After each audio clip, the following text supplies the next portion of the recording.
ko ang perlas na yaman ni Kapitan Tiago at Doña Pia Alba. Si Maria Clara.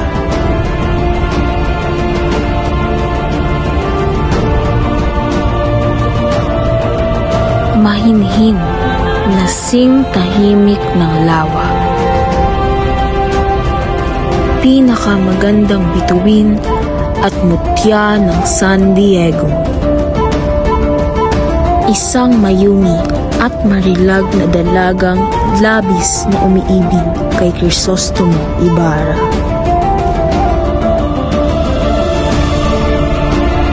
Isang binatang matipuno at misteryoso na bumuhay at nagbigay alab sa aking natutulog na puso dahil sa malabis niyang pagmamahal, hindi lamang sa akin, kundi higit lalo sa inang bayan. Patawarin mo ako kung ako'y nainip at sumuko. Patawarin mo ako kung ako'y naging mahina man.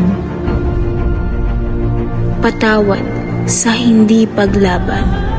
Mahal, palayain mo sana ang iyong sarili sa pag-ibig kong taksil.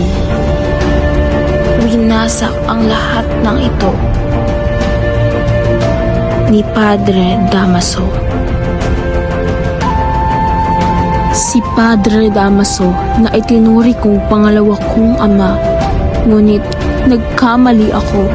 Nagkamali pala ako sapagkat siya pala ang aking tunay na ama. Napakasakit marinig ng katotohanan na siya ang ama ko. O Crisostomo Ibarra na mahal ko, labis akong nalulungkot, natatakot at nababahala para sa iyo. Mahal ko, ako'y patawarin mo sa lahat ng aking ginawa sa iyo.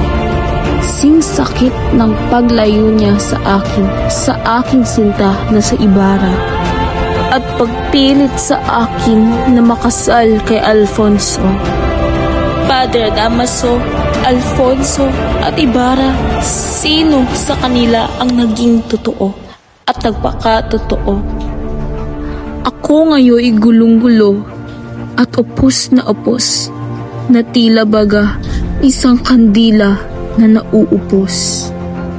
Ngayoy pati sarili ko'y aking tinatanong, Maria Clara, ano nga ba ang totoo? Maria Clara, ikaw nga ba ay totoo?